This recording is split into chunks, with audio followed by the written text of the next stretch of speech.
My dear students, welcome to N K Baba chemistry classes. अब examination का बहुत कम समय रह गया है और दिन प्रतिदिन समय कमते जा रहा है। आप लोग अच्छा रिजल्ट लाना है, इसलिए आपको बार बार रिवीजन करने की आवश्यकता है।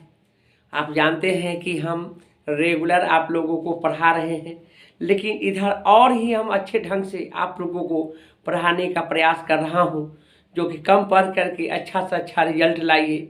इसलिए हमने 2 मार्क्स और 5 मार्क्स का जो क्वेश्चन है उसको तो पढ़ा ही रहे हैं, साथ साथ ऑब्जेक्टिव पर हम विशेष ध्यान दे रहे हैं। इसलिए ध्यान दे रहे हैं कि आपको 50% क्वेश्चन का आंसर ऑब्जेक्टिव है। आप ये जितना अच्छा आप ऑब्जेक्टिव तैयारी कर लेते हैं उतना ही बेहतर आपका रिजल्ट आएगा। और इसलिए हमने तो पढ़ा ही रखा है, लेकिन फिर भी जो इतने भी इम्पोर्टेंट बातें हैं हम 1 पॉइंट में 1 लाइनर क्वेश्चन आंसर में हमने रिप्रेजेंट किया है। और हम उम्मीद रखते हैं कि आप सभी लोग ये सब जानते ही होंगे। यदि भूले हुए होंगे या प्रैक्टिस में न होंगे तो एक बार ज़रूर इसको पढ़ लीजिए, बहुत अच्छा रिजल्ट आएगा। हम कहते हैं ना कि इतनी अच्छी बातों को हमने लिखा है कि खुद हम भी खुश हैं कि हमने बहुत अच्छा अपने स्टूडेंट के लिए पढ़ा रहे हैं, बहुत अच्छा स्टडी मटेरियल लिखा रहे हैं, दे रहे हैं। और यह आपके लिए काफ़ी कारगर होगा, यह अमृत के समान है, यह आप लोगों के लिए रामबाण है। इस बात को समझिए। आप लोगों को अब तो घर बैठे पढ़ने की आवश्यकता है, और पढ़ना क्या है, रिवीजन करना है। क्योंकि अंत भला तो सब भला, आप जानते हैं अंत में जे भी आपका मेहनत होगा वही आपका अच्छा रिजल्ट परिणाम देगा। और उस समय आ गया है, अभी भी कुछ नहीं बिगड़ा है। आप चाह जाएंगे तो ज़्यादा नहीं 15 मिनट का मेरा वीडियो अपलोड करते हैं हम। 15 मिनट आपके लिए बहुत कीमती समय होगा जब इसको स्टडी कर लेंगे और आप अच्छा से अच्छा रिजल्ट लाएंगे। रिजल्ट के लिए ही तो आप लोग पढ़ते हैं। मेरिट बहुत हो या नहीं हो अभी उससे कोई मतलब नहीं है। अभी मतलब है रिजल्ट से, और रिजल्ट कैसे आएगा इसके लिए मैं आप लोगों को बतलाने के लिए तैयार हूँ और बतला रहा हूँ। आप समझिए इस बात को। और निरंतर रेगुलर जो हम इधर लगभग 10 दिन पहले से जो वीडियो को अपलोड कर रहे हैं, पढ़ा रहे हैं, वह बिल्कुल 100% परीक्षा उपयोगी है। हमने उसका नामे रखा है परीक्षा मंथन, क्योंकि परीक्षा मंथन का मतलब होता है कि कागर में सागर। जैसा कि आपको एनसीईआरटी बुक कितनी बड़ी समुद्र है, कितनी बड़ी उसमें गहराई है, और उसमें से कितने अच्छे अच्छे क्वेश्चंस को हमने निकाल करके रखा है जो एग्जामिनेशन में पूछे जाते हैं, पूछे जा रहे हैं और पूछे जाएंगे। इन सारी बातों को हमने बार बार रिपीट कर रहा है। और हम चाहते हैं कि हमारे चैनल से जुड़े हुए हैं तो आप लोग अच्छा से मेहनत करके अच्छा रिजल्ट लाइए, ताकि मेरा भी पहचान बढ़े, मेरा भी स्वाभिमान बढ़े, मेरी प्रतिष्ठा बढ़े। तो यह सब कब होगा, जब आप लोग अच्छे ढंग से पढ़ करके अच्छा रिजल्ट लाएंगे।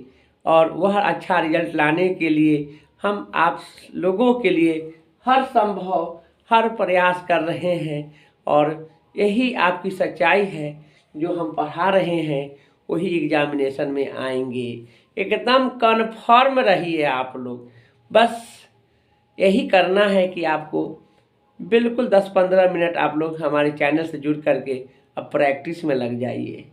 इसको कॉपी पर लिख लेते हैं तो और बेहतर होगा, क्योंकि याद हो जाएगा, प्रैक्टिस होगा, रिटन पावर बढ़ेगा, कॉन्फिडेंस बढ़ेगा। एग्जामिनेशन में आपको सोचने की आवश्यकता नहीं होगा, कंफ्यूज नहीं करेंगे। तो अब क्या है, अब तो आज जनवरी का 17 दिन निकल गया है, 10-12 दिन का खेल है। और इसमें हम चाहते हैं कि आप लोगों के साथ जुड़ करके और आप लोग का रिजल्ट अच्छा लाने में मैं भी आपको भागीदारी बनूं, और मैं भी कहूं कहीं कि मेरे स्टूडेंट्स लोग बहुत अच्छे रिजल्ट लाए हैं, इसमें हमने बहुत बड़ा योगदान दिया है। तो खैर ये सारी बातें को आप ध्यान में रखिए और पढ़िए मन लगा करके।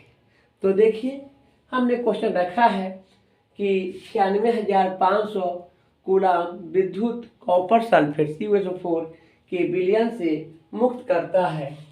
यह हमने पहले भी बतलाया था न्यूमेरिकल को बना करके, लेकिन अब वह से बात नहीं करेंगे। अब सीधे डायरेक्ट रखिए कि 31.76 ग्राम कॉपर मुक्त होता है। कितना कॉपर मुक्त होंगे? 31.76 ग्राम। नेक्स्ट क्वेश्चन है, कौन सी धातु प्रकृति में मुक्त अवस्था में पाई जाती है? सोना होता है। कौन है? सोना, AU जिसको कहते हैं, है ना। बहुत अच्छा क्वेश्चन है, इसको याद कर लीजिए। नेक्स्ट है, हीलियम का मुख्य स्रोत कौन है?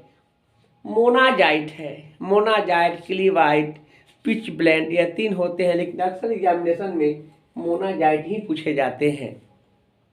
नेक्स्ट है, किसी विलयन के 200 ml में 2 ग्राम NaOH घुले हैं, विलयन की मोललता क्या होगी?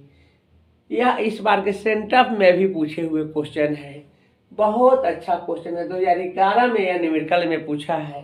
तो आपको कहीं न कहीं बेहतर चीज है, इसको पढ़िए। हमने यहाँ बनाया भी है, 2 गुने 1000 बटे 40 गुने 200 1 बटे 4 आएगा, 0.25 इसका आंसर आएगा। लेकिन वो बनाने की जरूरत नहीं है, आपको डायरेक्ट याद रखिए रिजल्ट। 2020 में भी ये क्वेश्चन पूछा है, इस बार आज भी इस बार सेंटर में पूछा है, 11 में पूछे हुए क्वेश्चन है, बढ़िया से पढ़ने की जरूरत है। नेक्स्ट है, किसमें हाइड्रोजन बंध नहीं है? आप जानिए कि FON जिसमें फ्लोरीन ऑक्साइड नाइट्रोजन होगा उसी में हाइड्रोजन बॉन्ड होगा। FON छोड़ करके कोई भी होगा उसमें हाइड्रोजन बंध नहीं होगा। यहाँ पर H के साथ न F है, न O है, न N है क्या? Cl है।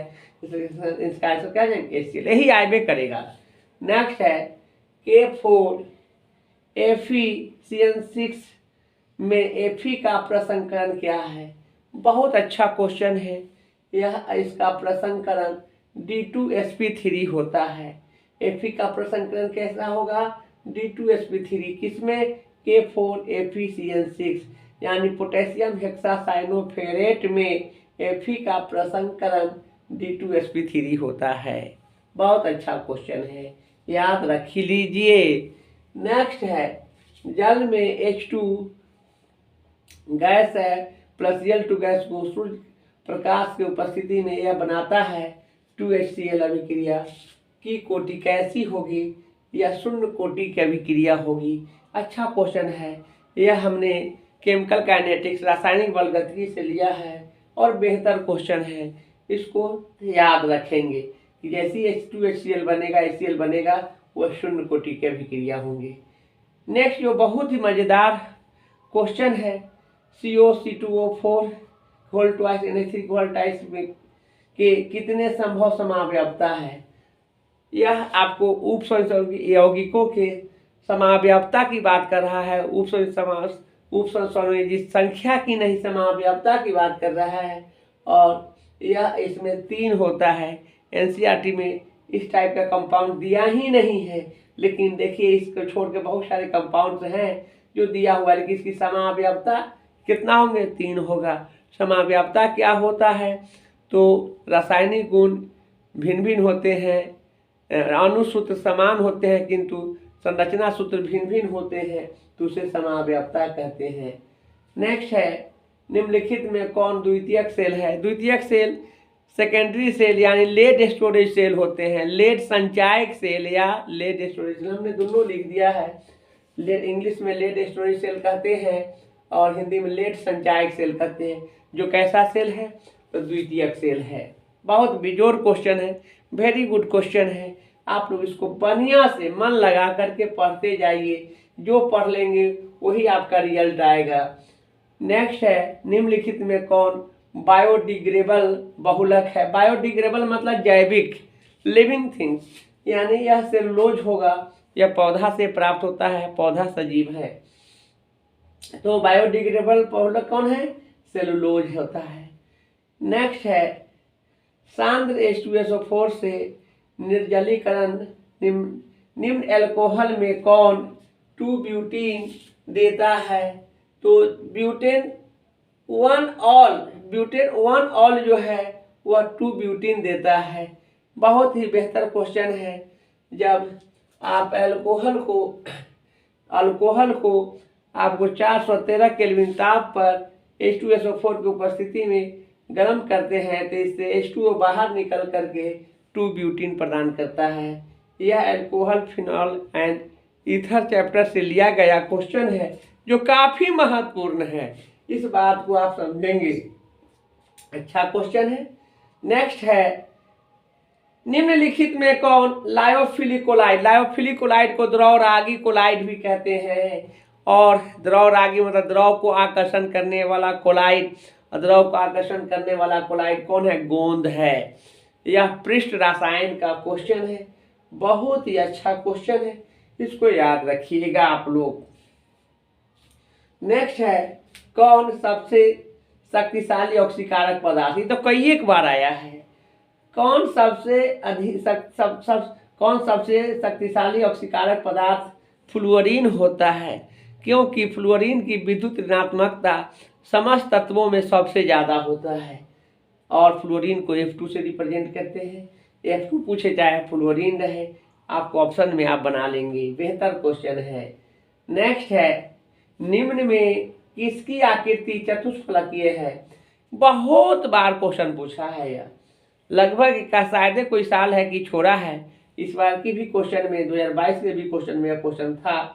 तो NiCl4 के 2 माइनस जो होंगे यह आपको चतुष्फलकीय होता है और इसका प्रसंकरण sp3 होगा। क्या होगा? sp3। जो भी चतुष्फलकीय होगा उसका sp3 प्रसंकरण होता है, याद रखेंगे। बहुत अच्छा क्वेश्चन है। नेक्स्ट है, NiCO4 में Na का ऑक्सीकरण संख्या कितनी होती है? NiCO4 में Na का ऑक्सीकरण संख्या 0 होता है। क्या होता है? 0 होता है, 0 होता है। ये भी इस बार का क्वेश्चन है, सेंटर में पूछा है, कई एक बार क्वेश्चन पूछा है और बेहतर क्वेश्चन भी है, इसको याद रखने की आवश्यकता है। नेक्स्ट क्वेश्चन है, कौन सा धातु प्रचुर मात्रा में भूपटपट्टी पर पाया जाता है? तो भूपटपट्टी पर पाया जाने वाला धातु सबसे अधिक जो है वह एल्यूमिनियम है। याद रखेंगे, तत्व कहेगा तो ऑक्सीजन और धातु कहेगा तो एल्यूमिनियम होता है। बहुत इंपॉर्टेंट क्वेश्चन है। नेक्स्ट है, आपको निम्नलिखित में किसका हिमांक और नमन अधिकतम है? तो K2SO4 का होता है। तो निम्नलिखित में किसका हिमांक और नमन अधिकतम है? तो हिमांक और नमन अधिकतम जो होते हैं पोटेशियम सल्फेट का होता है, वो है K2SO4। तो इस तरह से काफ़ी इंपॉर्टेंट क्वेश्चन को हम बता रहे हैं। आप लोग इसको इस चैनल पर जुड़ करके और बढ़िया से पढ़िए। एग्जामिनेशन निकट है और यही सब क्वेश्चन आएगा एग्जामिनेशन में। काफ़ी अच्छा क्वेश्चन है। मैं विशेष क्या कहूँ, अब आप लोग खुद को इसको अध्ययन कीजिए और एग्जामिनेशन के लिए तैयार हो जाइए। अब बहुत कम समय है परीक्षा का, तो आज हम इतना ही रखते हैं। फिर हम कल आगे कुछ इसी तरह से इंपॉर्टेंट क्वेश्चन को लेकर के आएंगे और वह सब्जेक्टिव और ऑब्जेक्टिव दोनों होगा।